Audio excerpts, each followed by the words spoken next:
নমস্কার বন্ধুরা, welcome back to my YouTube channel Mina kitchen blog. আমি মিনা। আজকে আমি রেসিপিতে তোমাদের কাছে শেয়ার করতে চলে আসলাম মটর ডাল।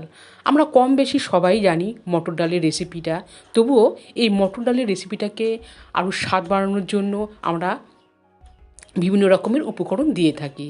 তাহলে চলো বন্ধুরা, আজকে আমি সহজ পদ্ধতিতে এই মটর ডালের রেসিপিটা তোমাদের কাছে শেয়ার করছি।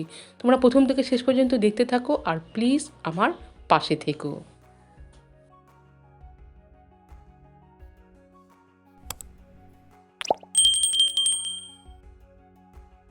সবার প্রথমে আমি একটি পাত্রে মটর ডাল নিয়েছি।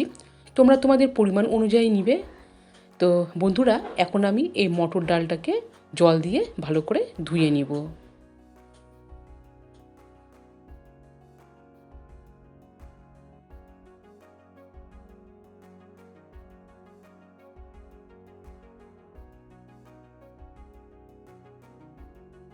এইভাবে জল দিয়ে আমি 3 থেকে 4 বার মটর ডালটাকে ভালো করে ধুয়ে নিলাম। ধোয়ার পরে প্রেসার কুকারে আমি মটর ডাল দিয়ে দিলাম।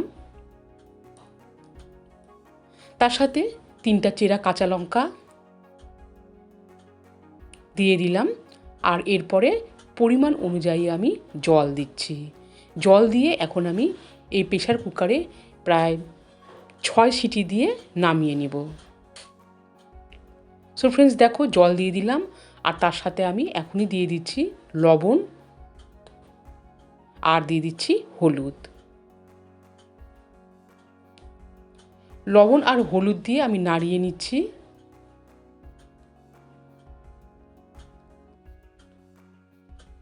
এরপরে প্রেসারের মুখটাকে ঢাকনা দিয়ে বন্ধ করে আমি হাই হিটে রেখে দিলাম।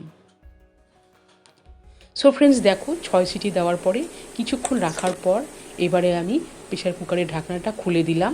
আর তোমরা এখানে দেখে বুঝতেই পারছো বেশ সুন্দর কিন্তু ছোলার ডালগুলো সেদ্ধ হয়ে গেছে। আর তোমরা দেখছো এখানে জল একদমই শুকিয়ে গেছে।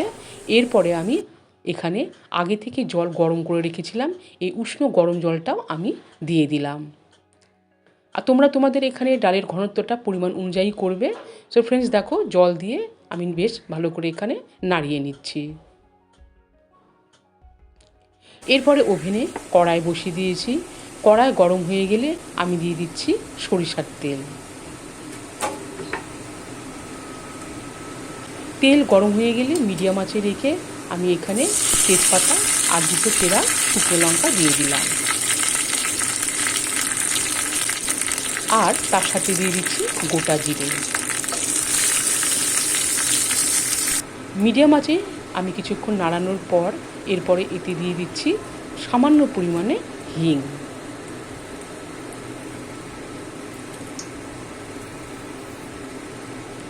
আর তার সাথে দিয়ে দিচ্ছি একটা ছোট সাইজের টমেটো পিস। টমেটো পিস দেওয়ার পরে দেখো বন্ধুরা, আমি নাড়িয়ে নিচ্ছি। আর এখানে আমি আস্তে আস্তে করে এই টমেটো পিসগুলোকে এইভাবে দাবিয়ে দিচ্ছি যাতে টমেটোটা বেশ ভালো করে গলে যায়। সো ফ্রেন্ডস, তোমরা দেখতে পাচ্ছ টমেটোগুলো এখানে আমি ভালো করে নাড়িয়ে গলিয়ে নিয়েছি। এরপরে এতে আমি দিয়ে দিচ্ছি সেদ্ধ করা মটর ডাল। মটর ডাল দিয়ে আবারও ভালো করে নাড়িয়ে নিচ্ছি।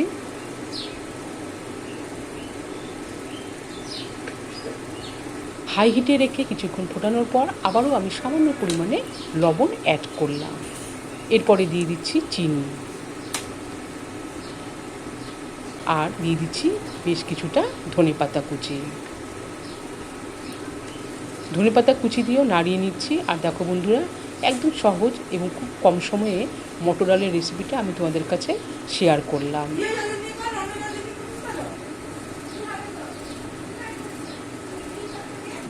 এরপরে দেখো বন্ধুরা, মটর ডালটাকে নামানোর আগে আমি দিয়ে দিলাম ঘি। ঘি দিয়ে আবারও আমি নাড়িয়ে নিচ্ছি আর হাই হিটে রেখে বেশ কয়েক সেকেন্ডের মতো আমি নাড়াচাড়া করে নিলাম। তাহলে একটা সুন্দর একটা সহজ রেসিপি মটর ডাল তোমাদের কাছে আমি শেয়ার করলাম। এটাও এইভাবে করবে, ভীষণই ভালো লাগে। আর দেখো বন্ধুরা, এখন আমি এই মটর ডাল একটি পাত্রে সার্ভ করছি। তোমরা চাইলে এখানে পেঁয়াজ আর রসুন দিতেও পারো। নিরামিষ দিনেও তোমরা এভাবে করবে, বেশ ভালো লাগে গরম গরম ভাতের সাথে।